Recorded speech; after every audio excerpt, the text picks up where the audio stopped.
Lewis Schenk here. So you are the owner of Boost Media Agency. You help entrepreneurs, brands, businesses kind of become an authoritative figure in their industry, right? And that's really important nowadays because there's so much competition, so many businesses on social media, and everyone's grabbing for that attention, right? But before we even talk about your business, what you do, kind of give us your origin story of how you got into entrepreneurship and marketing.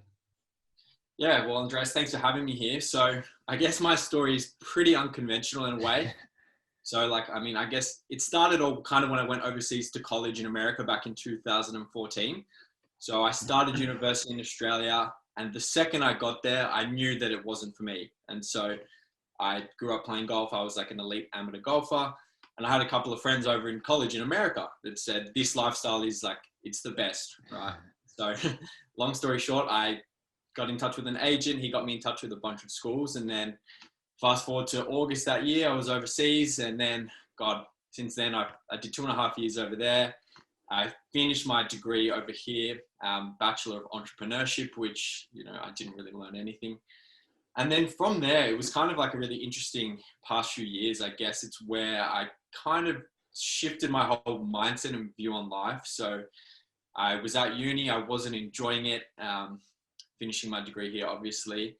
And I came across, I'm pretty sure it was one of Gary Vee's posts. Like, we all know Gary Vee, right? And it was pretty much something about like how successful people, CEOs, read an average of 30 books a year. And, I was always like, who has time for reading kind of thing. So I ended up picking up this book called Positivity. And then I reckon I learned more from that one book than I had in my 3 years of university prior to that, which then I was actually trying to pursue playing golf professionally for a couple of years. And I mean, through like the learning that I learned from like, personal growth and development through reading all these books, it really transformed the way that I think about things. And yeah, then that kind of led me down the path of pursuing professional golf. And then I ended up having an opportunity to run a business for a couple of entrepreneurs. We can get into that story a bit later. Then I was doing some sales stuff for another PR company, and I really saw the value in public relations and like, how it can truly help these people shift their brand from like here to here. You know what I mean? Like, as you mentioned earlier, it's very saturated. So yeah, I saw the value, but I didn't like a few of the things that they kind of did. Not that I didn't like it, but I saw an opportunity to do it better. And so, yeah, since then we've worked with over 250 people in all kinds of different industries. And yeah, it's been a wild ride of a year, but here we are now. It's nearly over and excited for the next year. Dope. So public relations. So what is that exactly? Because people know what Facebook ads are. Of course, they know what public relations, they help boost other brands and personal brands as well. But what is it exactly that you guys do in that respect? Yeah, so pretty much what our role is to help businesses, brands, and entrepreneurs kind of integrate public relations into their marketing strategy. So, I mean, if you looked out there, every single person in a particular industry, there might be one or two that, leverage these kind of things, like being featured in certain articles. But then again, if you look at the top 1% in any industry, they would have tons of press all over the place. And so where we kind of fit in is like, our services aren't super fitted to these like people like Gary Vee and Grant Cardone. We're like a done for you service for like up and coming entrepreneurs who obviously they can do a great job, but they haven't been in the game for 5-10 years where they're going to get reached out to by Forbes, Entrepreneur, Yahoo, and stuff like that. So we're essentially like the middlemen for them to, get them the placements that they otherwise wouldn't be able to get. Got it. So yeah, I mean, with PR, is it just getting them, in featured articles like Forbes, for example, or is it other mediums as well?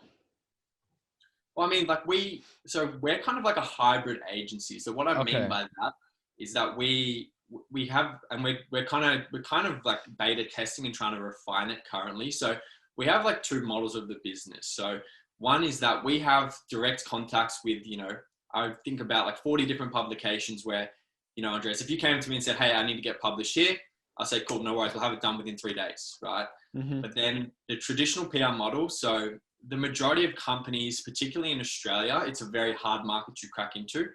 So you'd be looking at paying a PR company as a brand, like a minimum of $3,000 a month, right? With no actual guarantee. That's like cool, we're going to represent you and we're going to try and get you all these features, but we can't guarantee anything. Like, for example, my dad has run his company for the past 15 years. And a few years ago, they were working with a PR company, paying them $6,000 a month, right? They worked together for 10 months and they got 6 total articles in 10 months. And none of the articles were even where they wanted to be.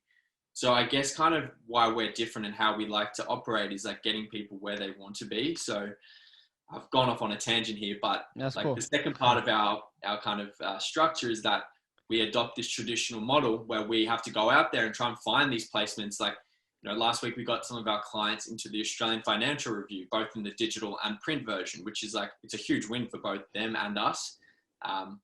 But obviously we structured it in a way that's all paid on performance. So we're not taking their money, $3,000 a month and, just sending thousands of pictures and not getting any results. It's like, cool, we're going to work for you and you're not going to pay us unless we get a result.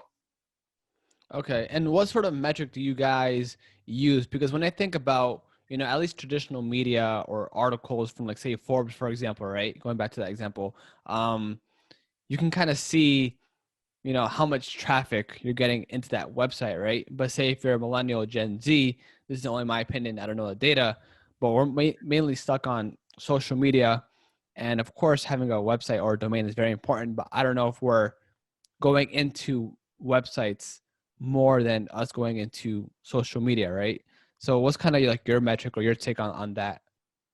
Well, so it's an interesting question. So I think with PR, it's very hard because I get asked this question a lot by like, potential clients and even clients. They're like, how many people are going to read this? And I genuinely tell them, like, I can never guarantee you a certain number of people. One, a ton of these sites don't even release the metrics on how many articles or how many readers or how many shares they get. Some of them will do shares. Like, I'm pretty sure Forbes currently is like one of the only ones that actually shows how many views are on an article. So I think there's this whole perception around PR. It's like, oh, cool, I want to know exactly how many eyeballs are going to see this article, but it's like, it's not realistic. And I always tell people, it's like, if someone comes to you and says, you're going to get this guaranteed ROI on PR, they're lying to you, right? The whole idea of PR, it's like a long-term play. So you invest $300, let's say, on getting one article done. That article's there permanently, right? We try to rank for certain search terms. So when someone's in Google typing like best podcasts to listen to in 2020, we want your article to come up, right? So then people find you. Versus you could spend that same $300 on ads and run ads for a week, 2 weeks. And then once that's done, right? You might have got 20, 30, 50 leads in that time. But like the lifetime value of PR is far, it exceeds advertising. Not saying that you shouldn't be advertising, because 100% as a business you should. But I mean, it's just coming out like your strategy with a multi-pronged approach. So yeah, as I said, integrating that PR into the strategy. So let's say that you're a brand or an entrepreneur and, you can't get featured on these platforms, or you don't want to pay for the service. For starters, at least for starters, you think it's a good idea to at least start a blog, start writing articles, because like you said, these articles will be in the internet forever compared to an ad will be placed for however long you paid money for, right? Yeah, correct. I mean, like if you have a website, it's a great way to boost your SEO as well, writing your own blog posts. But then there's heaps of, open blog forums out there where you can go on there and blog. And like, if these pages have a high domain authority, then most likely for a particular term that you're writing about, those articles will hopefully rank well for you. So yeah, I mean, there's tons of ways that you can go about doing it yourself in terms of, the blog writing and stuff. But most people that we work with just don't have time to do it on their own. Yeah, true. Like, they're not writers, they just want someone to make it for them. Because, as a business owner, it's very easy, especially like as a solopreneur, kind of like a lot of these people starting out, it's like, they try to do everything and they end up just like working from 5 a.m. to, 10 p.m. doing like, 50% of things that maybe push the needle forward in the business, and then 50% that, don't. And so I think that a lot of people do just like, adopt the mindset, just want to delegate as much as possible. And so, yeah, I think that's where the role of like a PR company comes in. Yeah. So you said, of course, with PR, it's more of a long-term play compared to advertising, with the Facebook ad, it can be very short-term. Now, if a business or a brand wants to do public relations and work with you guys or anyone of that matter, they shouldn't look at the short-term metric, right? Especially maybe if they want to do a press release, like they shouldn't maybe expect instant results because it's a long-term play. SEO, it's a long-term thing, being on the internet. And of course you can kind of post that article on social media to say, hey, you're featured on it, right? But it's more of a long-term play in terms of branding. Yeah, definitely. Like I think there definitely is short-term benefits to it as well, but I will never really try to highlight the fact of that, because it's a way to leverage many very powerful psychological biases, Mm-hmm. right? Like the law of association, social proof. Like people associate you where they get the information about you from. So it's like if Forbes said Andreas has the best podcast in the world, or if you were just out there saying, "Hey, I have the best podcast in the world," people are going to listen to that thing that they know, like, and trust, and there's that association with something like Forbes, right? Mm-hmm. Yeah. So I kind of forgot your question, but the short term versus long term, yeah. Yeah. So what I was going to add to that is that like there's certain way there's a ton of different ways that you can leverage your press. So like one, as you said, on your social media, creating like a highlight thing on your stories, putting the logos on your website, in your email footers, and even like leveraging it in your marketing. So I don't know if you've heard of his name's Sabri Subi. The book Sell Like Crazy. What is it on? What is it? It's on digital marketing. So this guy Oh. has like probably the biggest digital marketing company in Australia, if not, yeah, one of the biggest. And he leverages all his press features in every piece of advertising he pretty much does. And like, it's very attention grabbing. And now I've seen a lot more people catch on. So, I mean, yeah, as I said, it's like people associate you with that. You put that in your ads, like, Daily Mail, Business Insider, and people see it and it just grabs their attention rather than just a photo or a video. Okay, no, yeah, that makes sense because if you have that piece of content, that article it's a good idea to really leverage that and push it even more to get, higher growth. Is Yeah, that correct. is that like some strategy that you and your team do? Well, yeah. So each time that we publish articles for clients, we have like a little, like a guide, if you will. And so we send it over and it just says like how to leverage your press articles. It's just a little like 5-6 page thing. And so it just like has all like the things, like, as we said, put in your social medias, your email footer, website.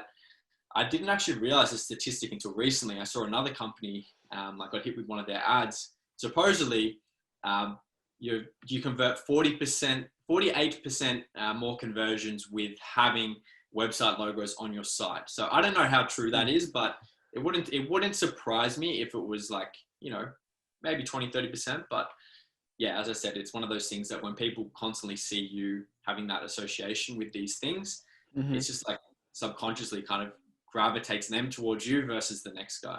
Yeah. So say you're an entrepreneur, a solopreneur or a small business, and with Gary Vee, he says, okay, if you don't have money to do advertisement and whatnot, at least find the platforms where you get the most organic reach. So that can be either TikTok or LinkedIn, right? And that's going to be free, advertisement because the organic reach is just crazy. Now, in your opinion, what are like the pillars or the essential things that entrepreneurs and small business owners should have in their domain or, in their brand to kind of really be out there? So for example, is the number one thing, okay, is you should have a domain, and then the next thing will be, okay, have TikTok or Instagram. Yeah. So I think in terms of like overall, like being an authority and being seen as like an authoritative figure in the industry, you need to have certain things like a website, like good quality photos, like a clean Instagram, not like, there's some people who just put up, half-assed kind of photos and stuff. Like, I'm not saying that mine or everyone's is amazing, but like, you can definitely add a perceived value just by putting out high quality content. And then obviously kind of writing topics on things that you are an expert in. So like, as we talked about blogging. So like if you were, in my shoes, let's just say, it's like the best ways to get PR and like all these things, you're showing to the audience that like all about it, right? Because you are the expert giving out all the value. Yeah, and I think incorporating video into like your strategy as well is key. One, it just builds trust. Like people like to do business with people, and if you have an Instagram where, I get, probably 5 like random message requests a day, and all it takes is one quick glimpse, and I'm like, I'm not even going to bother looking at it because I know what it's going to be. They're going to try and sell me something, and they just don't look like they have any authority. So yeah, I think definitely that, and kind of your messaging, how you talk to people, how you talk to your audience online. Those are all kind of like key ways to actually be seen as more of an authority, if that makes sense. Okay.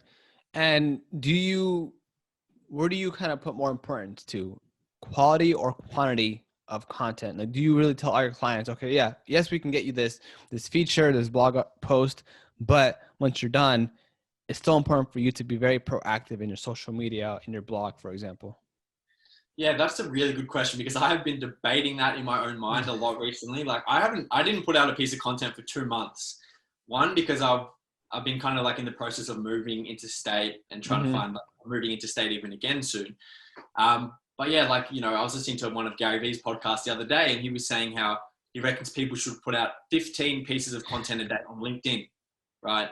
Most people publish on LinkedIn maybe once a week, if that. So there's no right or wrong answer because I know for a fact for me, I get more engagement when I post less frequently.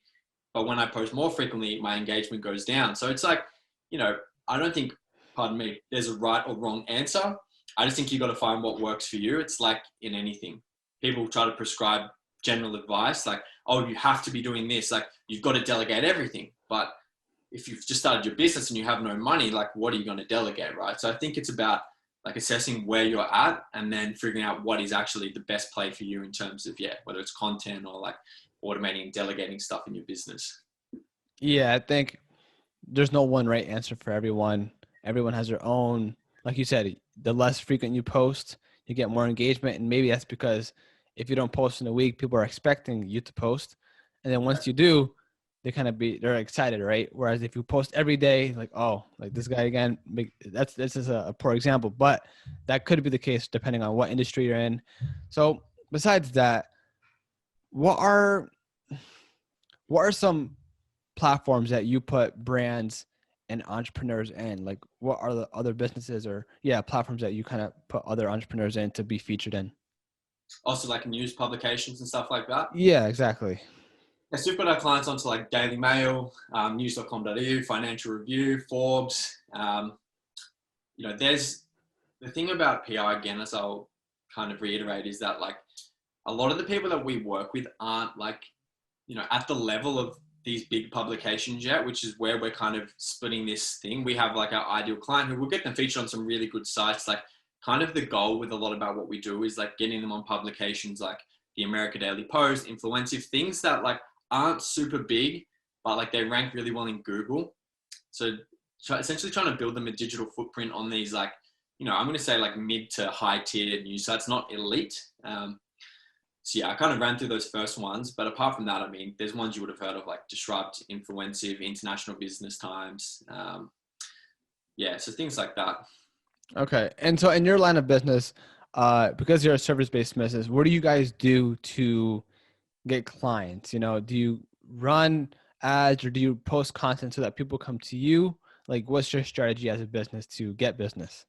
Yeah, so we attack it from pretty much every angle possible. So I get a lot of inbound leads and referrals from people that I've worked with because Mm. it was kind of like a ripple effect. The more people that we work with, like I remember for 2 weeks, like I didn't do any like outflow. Like I didn't, you know, we didn't do any kind of outreach from any of our accounts. We didn't have ads running. And I reckon I probably had 10 calls booked purely just from referrals and stuff like that. As you and I both know, referrals are an incredibly powerful way because you've already crossed off the know, like, and trust thing.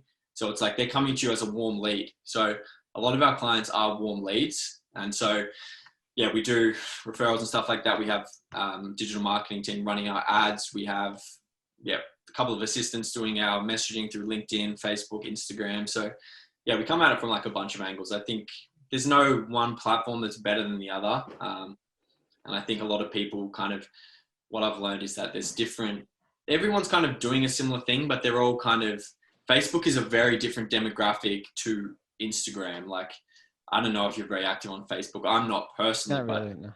just from observing it, there's like, you know, a lot of coaches and stuff out there that say, go and join all these Facebook groups and then spam them with content and add value. And like, you know, you look through the news feed and it's every single person is like essentially making the same status and they're saying, oh, I make this much per month. Like, you know, I don't, yeah, we're kind of in a different industry to that, but like we work with kind of those people. But personally, like I don't subscribe to that whole like belief system of like everyone bragging about how much they make. Like I kind of like to stay, you know, humble about stuff like that and not discuss it, if that makes sense. No, it does. Yeah.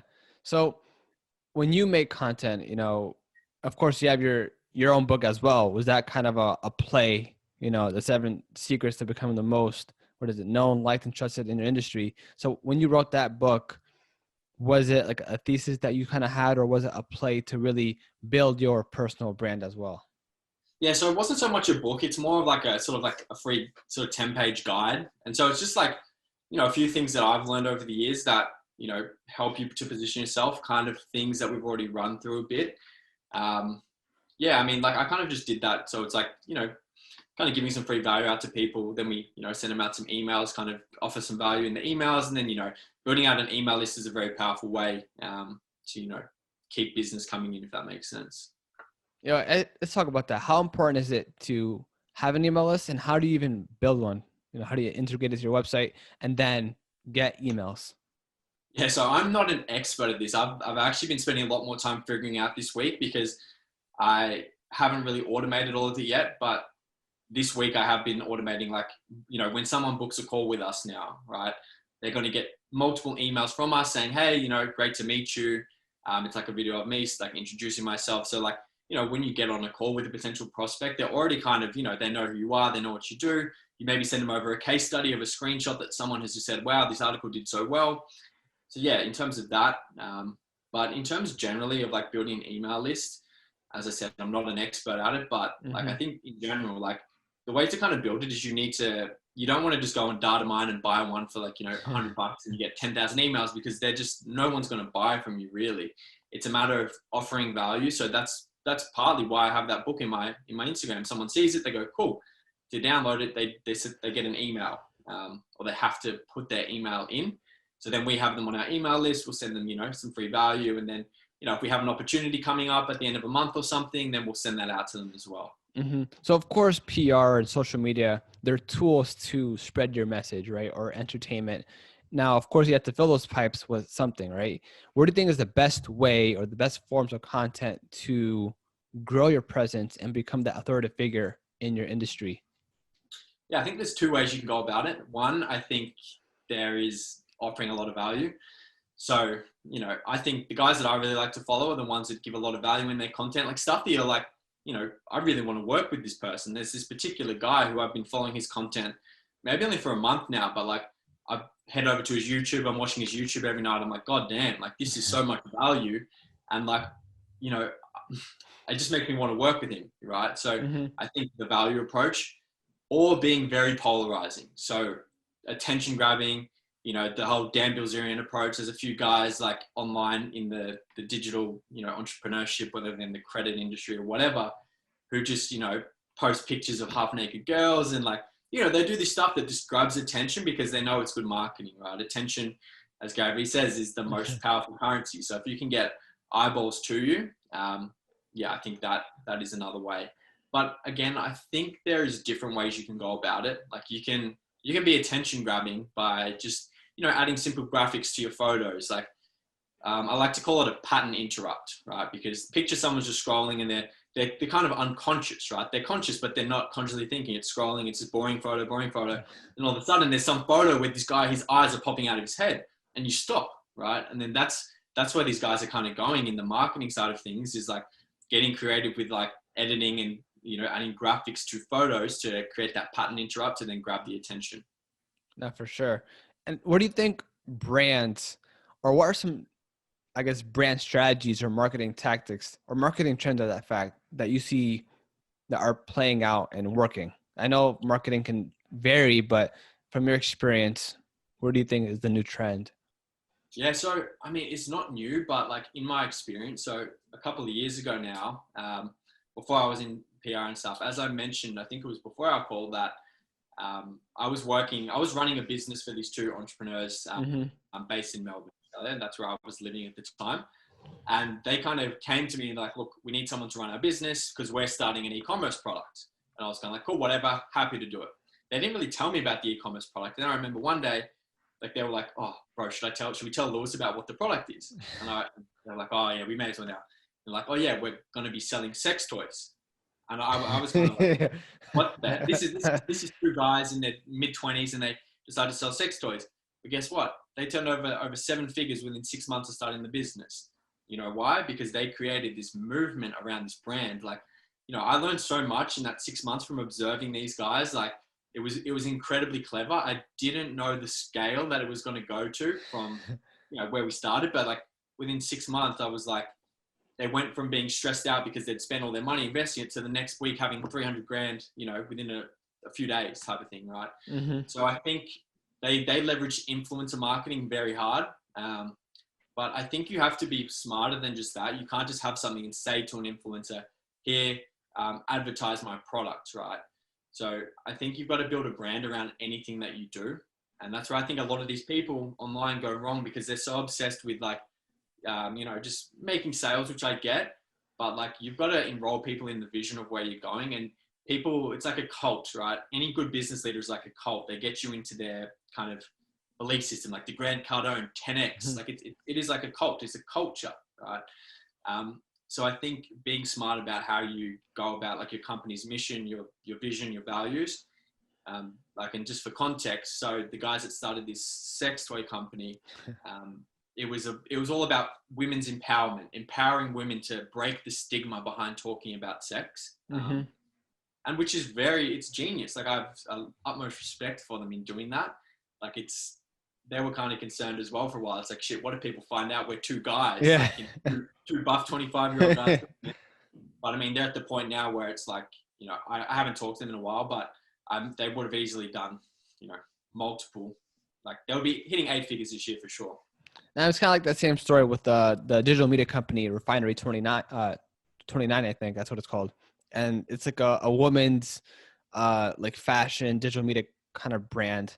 And there's two guys, I think they're in their mid-20s as well, creating content around, woman lifestyle and whatnot. But that's besides the fact. So where do you think, is there a right balance between branding and selling? Because every business needs fuel, and that fuel is money. And of course, a lot of business owners might be like, okay, what's the ROI of branding? I can see selling because I can make an ad, and I can see directly through that metric how well my ad is running. But through branding, it's a different aspect. So how do you balance that? Like, how do you know how much branding you should do, how much sales you should do in terms of content? Well, I think that's a very good question. And there's no right or wrong answer again. But I think sales as a business is the most important thing. But branding yourself isn't that hard. It's just like by essentially the way you set everything up, the way you structure like your messaging, your content, like it's essentially all the things that you have to do, but you just do it in a certain way. Mm-hmm. So yeah, it doesn't, some of the best brands, I guess, don't have an amazing brand. They've just gotten really good product and they sell it really well, which is super cool. But yeah, I think again, like, especially now, people are quite, I guess, skeptical in a sense. So like, if they get some random DM from some random company who just doesn't have any kind of authority, or like the content's not that good, I just don't think people will, look twice. Right. So yeah. Yeah, I don't know if I fully answered your question, but No, I get it. Wait, but do you think that at least when you start out, because I don't know, it's very difficult, because I think when you first start out, you do have to focus on maybe some sales in the beginning to get money and reinvest in your business. And then from that money that you get, you can definitely dive into branding, right? Because in the beginning, no one's going to really know you, right? But if you have that product or service and you start selling it, you're going to be more well-known, and then you can invest really heavily in your brand. I might be wrong here, but I think that's one of the best approaches. Well, I don't think you have to invest a ton in your brand to start out. So I'm sure you've heard of like the 80-20 principle, right? So you spend 80% of the time doing the most important things that push the needle forward. True. And so spending that extra 20% of the time, it's like, what does my day look like? Okay, from 6 a.m. to midday, I'm going to be prospecting, getting on calls, closing deals, right? Sending proposals. Then from like 2 to 3 p.m., I might be building some content. Like, anyone can make cool brand style content on, Canva. It's super easy, cheap, or free, unless you use the premium one, which is still super cheap. So yeah, I don't think it's like, all you have to do as well. This is where I think they're like, oh, people go, I don't know how to start, I don't know what to do. Go and find 5-10 people who you really like, look at their Instagram. Don't copy it, but model it. Like, it's not hard. Like, I've had, not that I'm like good at it or anything, I'm not going to say that, but like, I've had multiple people say, oh, I love like the way that you've structured the content, blah, blah, blah. And I'm like, yeah, because I went and looked at something that I really liked and it looked awesome. And I said, cool, I'm just going to model it, do some different shapes, different colors, blah, blah, blah. So I think people try to overcomplicate it when it's a lot simpler and doesn't take as much time as you think. Mm-hmm. So if someone, I want to talk about your company more specifically, Boost Media Agency. So if someone's like, okay, Lewis, I run a boutique, or I'm trying to be, create a personal brand here around fitness. I'm a fitness coach. I want to be featured in this X, Y, and Z article. What's the best way to go about it? Like, how do you reverse engineer someone's vision? And then how do you kind of use that information to find the right platform or right, domain, so that they can find the right content and really get what they want, if that makes sense? Yeah, so I guess we always ask them about their goals. So not so much the vision for it. I don't know if it's, I've never really heard the term like having a vision for your PR, but yeah, having the goal is definitely kind of where we work from. Mm-hmm. So like a lot of people will come to us. It's like, hey, I just want to literally get my name coming up in Google, blah, blah, blah. Cool. No problems at all. Right.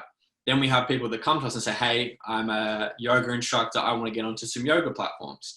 And so then that's where we kind of blend in the structure of our business. It's like, cool, we're going to do the work for you, and we're going to reach out to these platforms that we don't have the direct relationship with, but we're going to do that for you. So I guess the beauty of what we do is, like, if someone came to us and they said, look, I want to get some guaranteed stuff done, but then I want to look at exploring these other things, we can do that, right? We have the capacity, the contacts, and like the software to do that. Mm-hmm. Versus I think what a lot of people in this kind of similar particular niche of PR do, they don't have that capacity. They're stuck to one thing, which I completely get.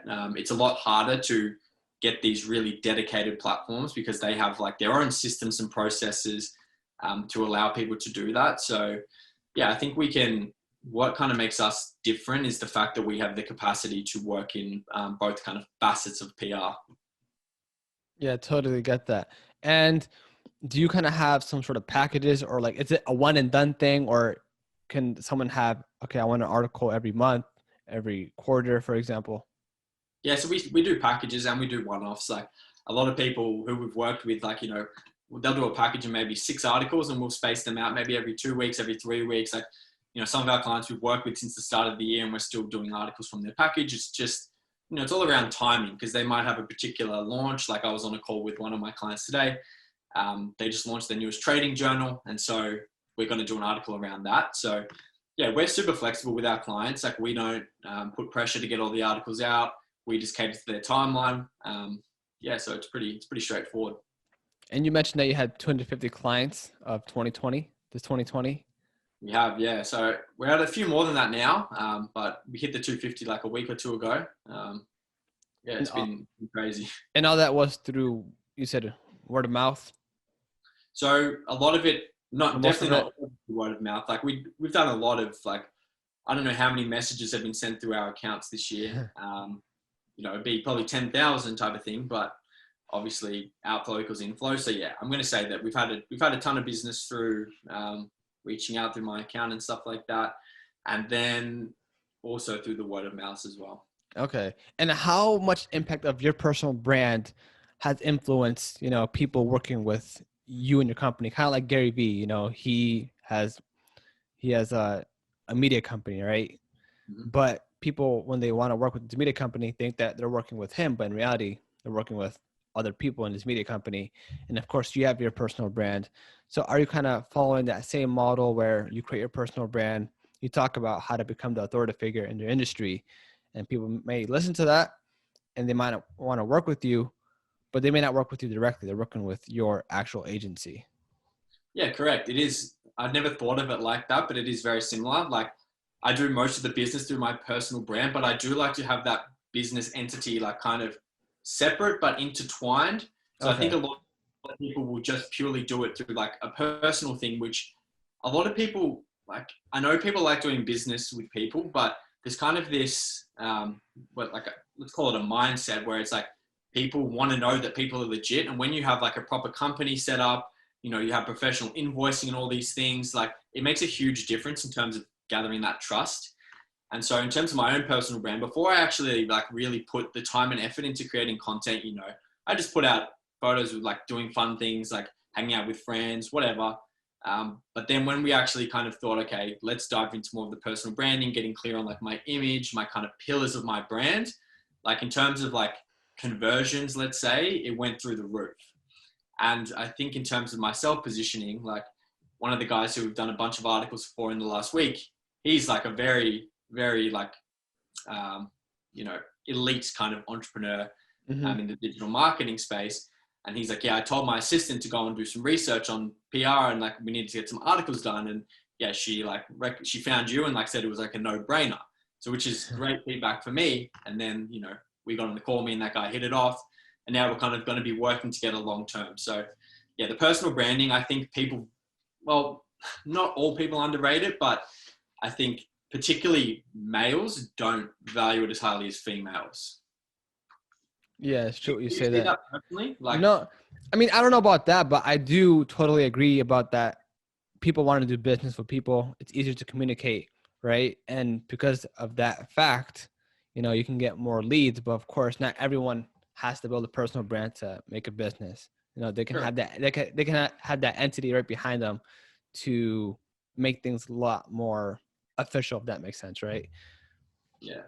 Well, I think businesses changed a lot in the last 10 years. Like, so it's gone from the traditional like B2B type thing where now we have this intermediary platform of like Facebook, Instagram, YouTube, where it's like now people are doing business with people more and they're leveraging their personal brands to get more business. Like just as an example, so like my dad and his business partner have been in business together for 16 years, but like, you know, they work with big companies like, you know, Shell, IBM, Coca-Cola, but like they don't really use their personal brands that much. And it's like I've been telling them like, look, you guys need to do this because you could funnel in so much business through these channels versus just sticking on one. And now I see people who, you know, aren't as 100% like, I'm not being biased here, like have nowhere near as much as experience as them in this particular field, but like, you know, they're just running all these ads and got the funnel set up. And like, I guarantee you, like they're going to be doing pretty good numbers just through their personal brands. Yeah.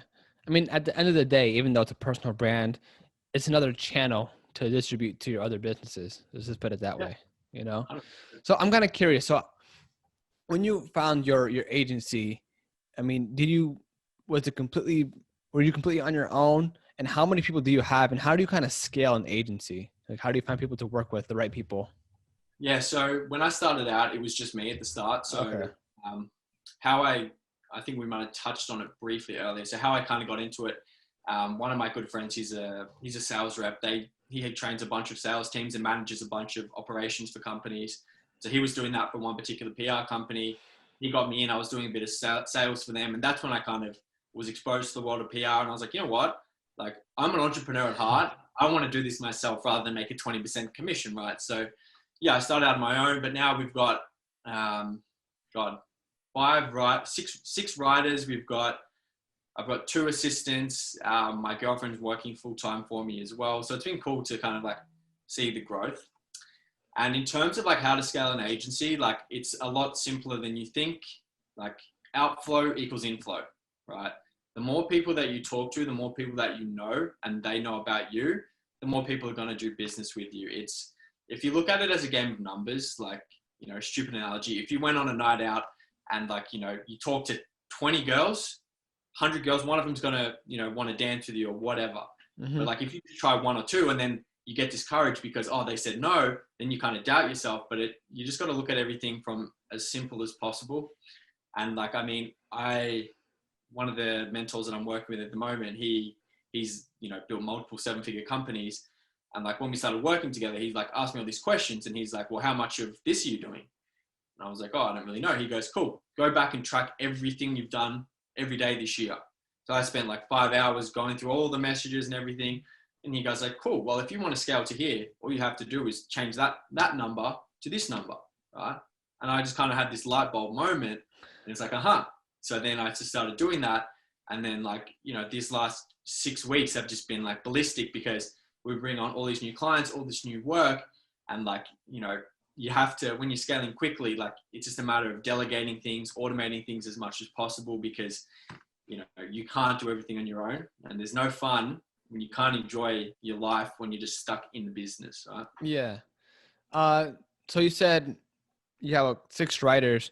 are they outsourced, or do you kind of have a team? Because a lot of entrepreneurs, they prefer, to outsource people, or they have like an in-house design team, for example, where they create a culture, and there's no one right answer. I mean, I'm just asking like what your preference is in that respect. Yeah, so I mean, definitely the long-term goal is to have like our own company office and stuff. Like this year has just been hectic. I've lived in 4 different places this year, Mm. and I'm moving again in like, well, as soon as we can get the place sorted, like in less than a month.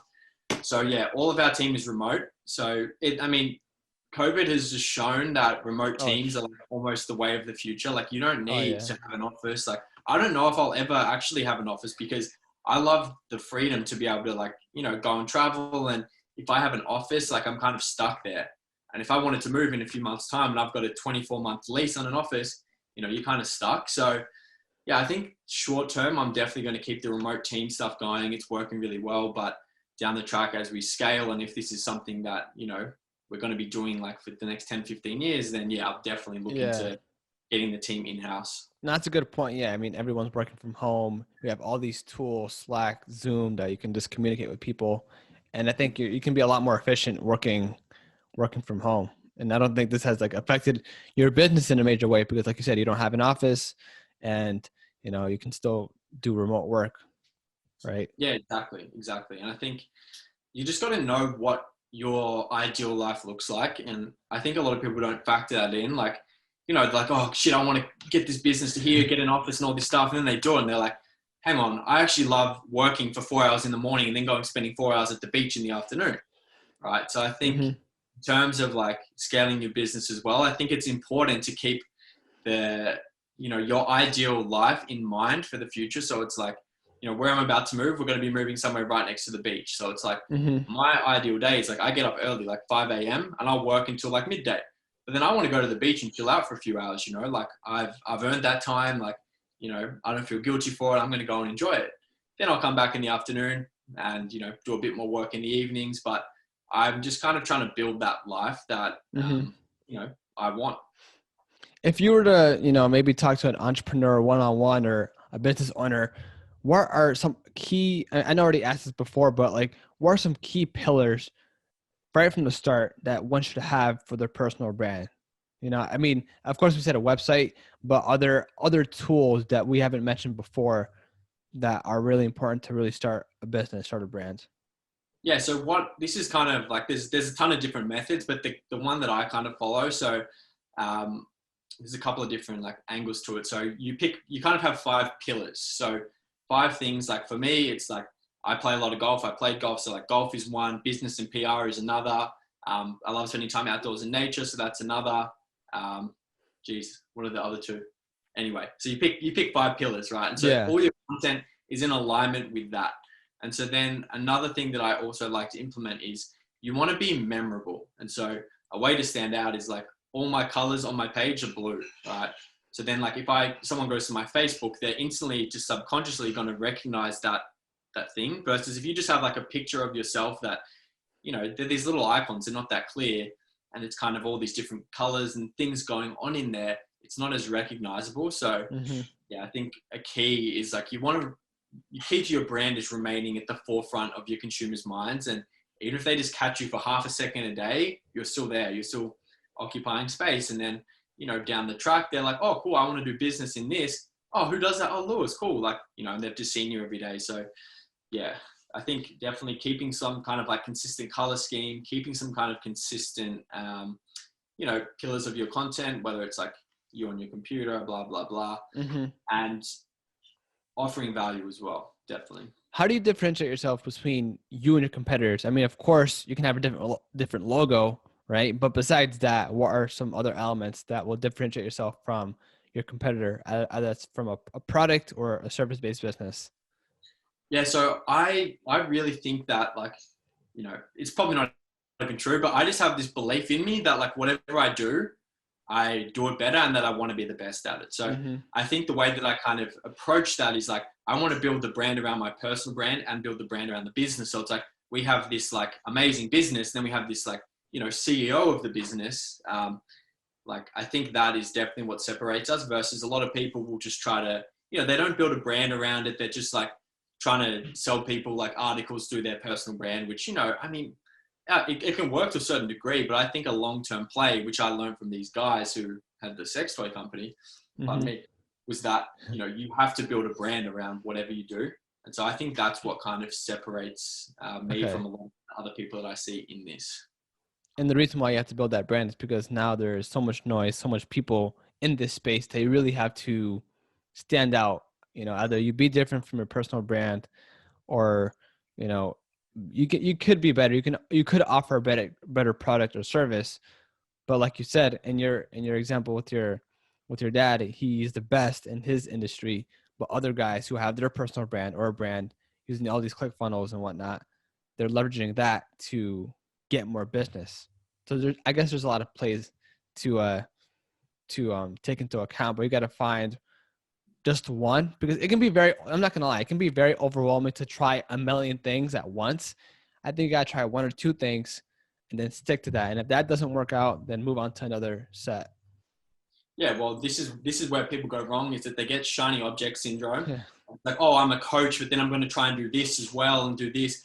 Like, no one who's very good, no one who's great at something does 5 different things. No one. Like, you know, they might master one thing and then move on to the next. But a lot of people that I've like kind of observed as well is like 1 minute they're doing this and then the next minute they're doing this, and they're not getting anywhere because they're going from here to here. And then it's like, oh, I'm going to start again.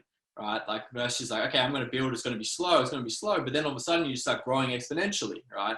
So I think you got to have that, you know, that long-term kind of patience about it, and not, it's easy to compare yourself to other people. Like, you know, everyone does it. Like, it's just a matter of being aware of it, because you can see how good these people are doing, but you don't realize what they do on a day-to-day basis, and like what they've done in the 5 years leading up. But they got really clear on one thing, and then they just became experts at it. And now that's why they're making $1 million a month type of thing. What do you think is your strongest, like, strong point? I think I could be wrong about this, but this is what I think. I think that I'm a good communicator and good at building rapport with people. You know, like, I'm not some amazing sales closer. Like, you know, kind of my personality from childhood is more like reserved and like, you know, maybe even shy. But I think what I'm very good at, and I've gotten better at, is just kind of connecting and building rapport with people, kind of trying to learn about them, versus like trying to get on the phone and say, you need this because you have no authority, blah, blah, blah. Yeah, I definitely think my kind of ability to build rapport with people. No, yeah, I think, like you said, if you have that one skill and you really just build on that,